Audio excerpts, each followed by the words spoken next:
Quick disclaimer before we start. This video is not financial advice. I'm not your financial advisor. Always do your own research and make decisions based on your own situation. Have you ever looked at your bank account and thought, I make decent money, but why am I still broke?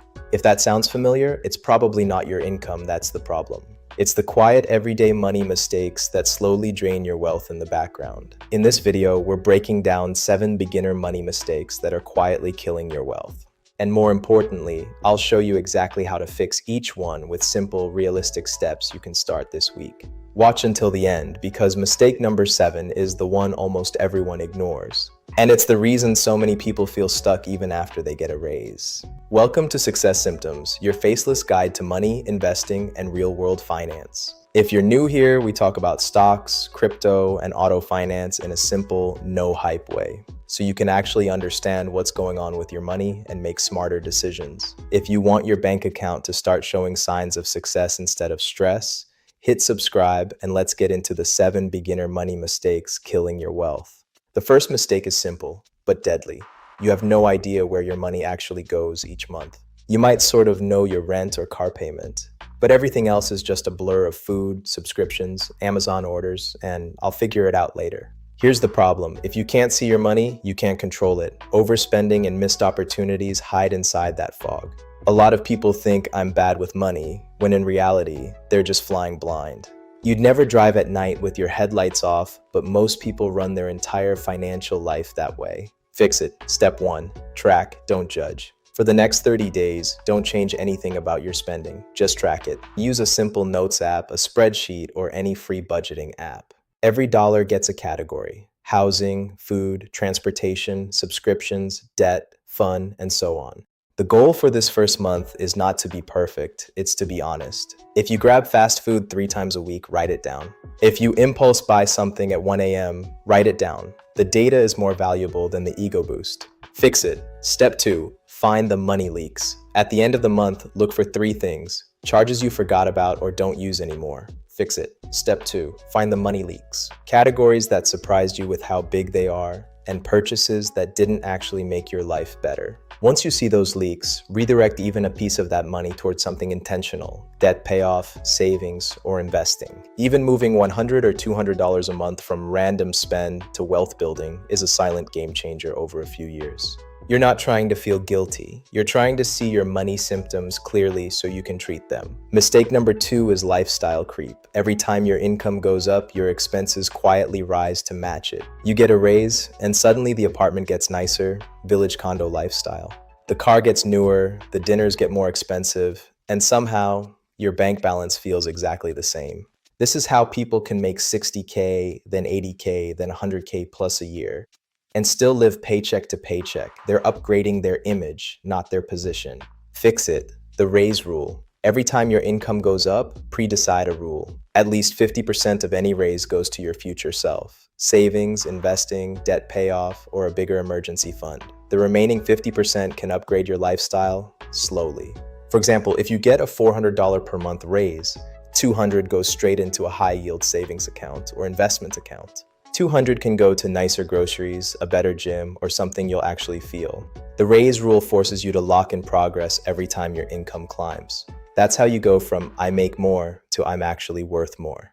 Think of every raise as buying back your time. The more of it you send to future you, the sooner you can work because you want to, not because you have to. Mistake number 3. Treating credit cards like extra income instead of a payment tool. The psychology is simple.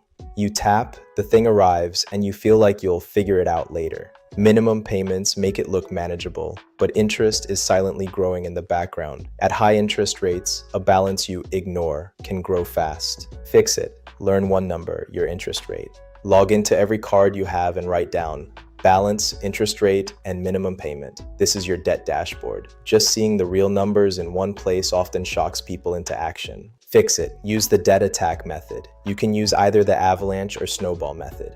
Avalanche for high interest or snowball for momentum. Pick one, then set up automatic extra payments every month on your target card. Don't rely on willpower. Set it and forget it. A practical move: choose a realistic amount like an extra $50 or $100 a month and pretend that money never existed. Over time, that extra payment can turn a 7-year payoff into 3 or 4 years and save you thousands in interest. And here's a simple rule going forward. If you can't pay it off in 30, 60 days, think twice before putting it on a card. Mistake number 4 is skipping the emergency fund. Without a cash cushion, everything unexpected becomes an emergency on the credit card. Fix it. Start with a small, realistic goal. Don't start with, I need 6 months of expenses if you're currently at zero. Start with $500 to $1,000. Fix it. Automate a tiny transfer. Set up an automatic transfer every time you get paid. Even if it's just $20, $30, or $50. Name the account Emergency Fund Do Not Touch. Once you hit that first $1,000, aim for 1 to 3 months. That small cushion is what keeps an annoying problem from becoming a full-blown financial crisis. Mistake number 5 is waiting to start investing because you don't know enough yet. Years go by and your cash just sits there losing value to inflation. Person A starts at 25, person B at 35. Even with the same monthly amount, person A has 10 more years to grow. That's the power of compounding. Growth on top of growth. It rewards time in the market, not perfection. If all you can do right now is $50 or $100 a month, that's enough to start. Fix it. Start simple with broad, boring investments. Beginners are usually better off starting with a broad stock market index fund or ETF. You can always scale up later, but you can never get those early years back. The market doesn't care how smart you are. It rewards who started earlier and stayed consistent.